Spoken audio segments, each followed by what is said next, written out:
yummy. Buko, good. Magandang umaga po. Anong nangyayari dito, mga tambay-tambay? Marites. Ha? Marites. Marites, Mario. Kumain ka na kayo, Carl? Hindi pa, dito ako kakain. Opo. Kumusta? Okay lang. Kakain lang ako. Gusto niyo ng shoutout? Yeah. Oh, sige guys, may shoutout tayo. Sige, teka lang.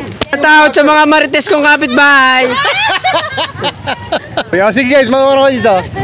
Gusto mo ng shoutout guys? May shoutout pa. Tropang Marites ng Mandaluyong. Okay guys, nandito na kami. Good morning po. Hello po. Oh, anong meron tayo sa almusal para sa almusal? Liempo, pork silog, Ito, ipapakita ko sa menu. silog. Guys, ang dami nilang mga silog, top silog, liempo silog, pork silog. Pwedeng siguro yung liempo silog sa akin. Pwedeng dalawang itlog na malasado. Sige. Pwede akong umupo dito. Gaano katagal ang kailangan nyo para sa pagluluto? 15 minutes. 15 minutes. Sige. Siguro dito na lang ako para papalimigan. Tama ba yun? Para papalamig. Guys, it is so crazy here in Barangka Drive, guys. So guys, I'm excited because we'll be able to sige guys, lakad lang tayo. Guys, it's so lively here on Friday mornings. Hello! Musta kuya? I don't think there's anything down this way, guys. I think we might just have to go back and sit down and relax. I need to get a tubig, actually. Let's grab a tubig. Because I'm already sweating like crazy. Why are none of these children in school? Ay naku guys! Kuya Kurt Club! Galing! Guys, ang saya dito. Kamusta po? Guys, so this is life in the barangay. You can see, there's people outside working, we're doing welding, there's people sweeping, we got the kids out playing, people cooking food. Sige guys, dito tayo sa loob. Ay naku. Okay guys. That feels good. Okay guys, so meron tayong liempo silog kasamang malasadong itlog. Guys, ang daming tao dito sa labas. Grabe no, may audience ako talaga. I mean, gaano katagal naglaluto kayo dito? 2 years na? Anong hours nyo? Mga pang-umaga hanggang... May almusal kami alas 3:30, gising na. Nang umaga? Oo, kasi magluluto kami almusal eh. So, sarado kayo kailan? Basta Paggabi, mga 9. Ang sipag. So guys, akala ko Coca-Cola ito. Okay guys, try natin ito. Itong liempo silog. Courtesy of Aimee's Store. Aimee's Tapsilugan at iba pa. Bukas kada araw, alas 3 ng umaga hanggang alas 3 ng gabi. Guys, nakakatuwa, may audience ako dito. Da. Hello! Da. Vlogger mo sila yan, no? Sige guys, so mag-start tayo. Ito yung liempo. Mahilig ako talaga sa liempo, guys. And of course, guys, alam nyo, I have a soft spot in my heart of hearts for silog meals. And of course, depende kung anong klase silog ang meron kayo. Pero pwede niyong gamitin yung sausawan. Sausawan is basically lang siya, mixture ng toyo, calamansi, at saka may sili. At depende kung ano yung lasa niya na gusto niyo guys. Kung gusto niyo na masyadong maanghang, pwedeng hati mo yung sili. Pero ako, kasi puti akong tao, kaya masyadong mahina yung bibig ko. Gusto ko ng kaunting kaanghangan. Ala, ang hirap ng Tagalog. Gusto ko yung kaunti lang ng maanghang guys. So, ganito lang yung sili. Tapos may kaunting tuyo. Ganito lang. Drip, drip, drip, drip, drip. Tulo, tulo, tulo, tulo, tulo. And then, we take the calamansi guys. At okay lang kung anong yung salitang Tagalog para pigain? Tama ba yun? Parang ganito? Pigain natin guys yung calamansi. Wala akong paki kung nandyan yung buto kasi gagamitin lang natin bilang tawang-tawa si ate. Bakit nakakatawa yun? Yung pagbigkas ko ng buto. Ano yung tama? Buto or buto? Buto. So mabali siya. Buto. Iba yung ibig sabihin ng buto. Sige guys, try natin itong liempo na ito. Parang lang siya guys, parang palampakan ng Bigfoot, ng Sasquatch. Okay guys, let's try some of this liempo. It's so good. First guys, you know me. The reason why I like my eggs malasado is so we can do this. Oh yeah, that's tamang-tama guys. That way guys, we get a little bit. Anong tawag ito sa Tagalog? Yung sa English, yolk. Y-O-L-K. Yolk din sa Tagalog. Anong egg yolk sa Tagalog? Laman ng itlog. So guys, we're gonna try a little bit of the rice with a little bit of the liempo dipped into our sausawan here. And this is what you have, is the perfect combination of rice, egg, and carne.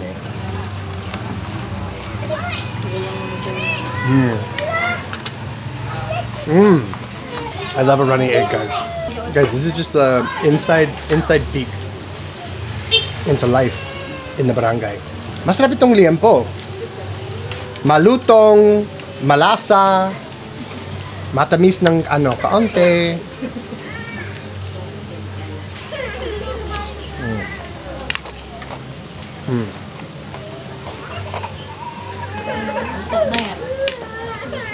Shanghai, you want? Shanghai? Oh, meron. Ay, okay lang. Nagda-diet na ako. Ito yung sapat sa akin talaga. Pero masarap yung Shanghai nyo? Oo, try mo. Sige, one lang. Isa lang, guys. Bestseller nila yan. Bestseller ba?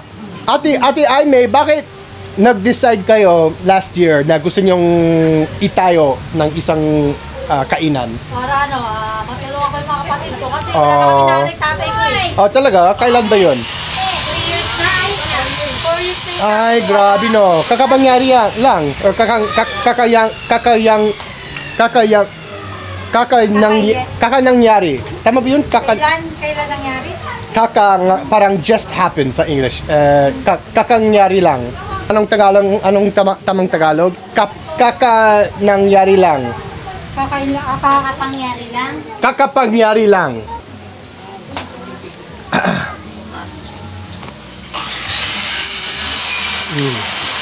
That's crazy, guys, how hardship like that can push people to try new things, like starting their own restaurant. Shanghai. Thank you po. Ay naku, ang sarap ng tubig na ito. Guys, this is just a little bit of a peek into the life in the barangay. You have all the people dito sa kalsada, dumadaan, Sheila. We have people working, we have people eating. Just basically, it's very chill. It's very relaxed. It's a much more close-knit, as you can see, like all the neighbors are outside hanging out. People are helping take care of each other's kids. There really is that sense of community that I feel like we've lost in America. Kuya, may buko juice ka ba? Magkano pa yung isa? Ay, 10 may 20. 10 may 20? Gusto nyo ng buko juice? O sige, ililibre ko sila. Kunin nyo na. Kahit sinong gusto. Pula, tigsa 10! Oh, grabe guys. Naubos na yung pera ko. Nag-announce na sila sa...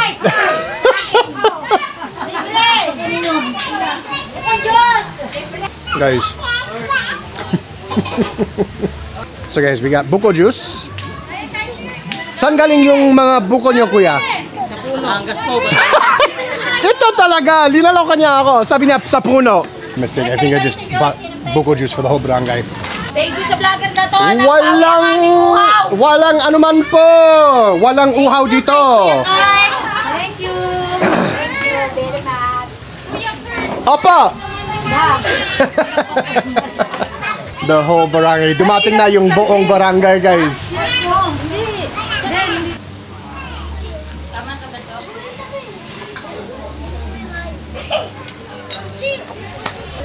Magkano po yan, kuya? 250 lang po. 250 lang? Ito, kuya, may 1K para sa inyo. Keep the change po. Okay, guys, may shoutout tayo. Shoutout po nga po pala dyan yung mga kababayan ko sa mga probinsya, yung mga waray, tsaka yung asawa ko. Allah. Guys, kung gusto nyo yung pinakamasarap na buko juice, dito na lang yung cart ni Kuya Ambed po. Ambed. Nice to meet you po. Salamat po. Sige, ha? Okay, guys. Sarap pag libre. Oh. Masarap lahat pag libre. Okay guys, let's finish this meal.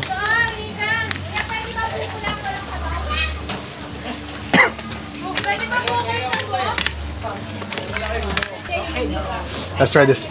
Shanghai guys, Shanghai lumpia. Shanghai. Hindi Shanghai. Ganyan yung pagbigkas namin sa Amerika. Shanghai. Pero Shanghai dito. So guys, ito yung Shanghai ni Ate Aimee. Shanghai daw pala yan, Shanghai. Ay, masarap! Guys, this is really good. Can you hear that crunch? I think Kuya ran out of buko juice, so he's got to chop some new coconuts. Tulog mo na ako, ah. Bono ko dyan. Wala pa tayong attendance, te. Oo, chat ko na. Wala ako load. Thank you, ulit. Wala nga naman po! Guys, ang bait. Guys, ang sarap talaga. So of course guys, let's figure out how much we owe. And as always guys, we leave big tips here. Ate Aimee, magkano po yan sa akin? 95 95 plus 15 plus 15 plus Shanghai 15, 125. 125 for 100 for 125 peso guys. Ate Aimee, may 2,000 ako para sa inyo. Keep the change po. So yan, of course, galing sa mga follower ko yan kasi nagbibigay sila sa akin ng support. Tapos pinapasa ko yan sa inyo mga karinderya owner. Thank you. Thank you. Hala! Tira na yung camera guys. Teka lang, ganito lang. So guys, kung gusto nyong tikman yung pinakamasarap na silog liempo sa buong barangay, sa buong lungsod ng Mandaluyong, sa buong bansa ng Pilipinas, punta kayo dito sa Aimee Store sa Kapalaran Street dito sa barangay Barangka Drive guys. Basta mag-drive kayo dito sa Barangka Drive. Maraming salamat po. Ang sarap talaga, ang bait ng mga tao, ang kulit ng mga bata. Sige guys, thank you ah. Thank you. Mauna ako dito. Thank you mga bata. Bye. Ang galing nyo. Bye-bye. Paalam. Bye-bye. Up here. Sige guys, thank you ah. Sige kuya, thank you ah. Hello po! Oh, hello po. Bless, bless. Oh, ang cute. Sige, thank you guys. Wow, guys, that is why, right there, why I love.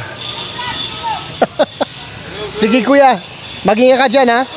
Guys, that's like the quintessential example of why I love the barangay. It's just everybody, it's the neighborhood I feel like we used to have back home when I was growing up as a kid in the 90s. Just everybody outside, having a good time, enjoying each other's company, working, laughing, eating. Just fantastic. It's that sense of community that when foreigners come here to the Philippines, they discover that. And they might not know how to explain it. They just say like, oh, the people are great. Because they don't know about the sense of kapwa, which is what this is. It's this beautiful... It's this beautiful mixture of family, community, friendship. It's just awesome. I love it. I love feeling that. Anyone who experiences that comes out the other side of that experience a better person, having a much better sense of what it means to be part of a community, to have your people, and you just feel refreshed, and you just feel enlivened, and you just feel happy. So. That's why I'm here in the Philippines, guys. That's why I love it here. That's why I live here. That's why I'm so grateful for this channel that I get to go out and experience things like that firsthand. So, okay, guys, I'm gonna pack up, head back to the apartment, get this uploaded. Say goodbye sa mga bata. Bye-bye, guys. Mag-ingat kayo. Up here. Oh, up here. Hanggang sa susunod, guys. Maraming salamat sa inyong pagsama. Sana magkikita-kita tayo sa susunod na vlog. Hanggang sa panahon na yun, ako si Kuya Kurt, kasamang mga bata na walang pasok. Hello po! Thanks for joining me guys. Kita Kits.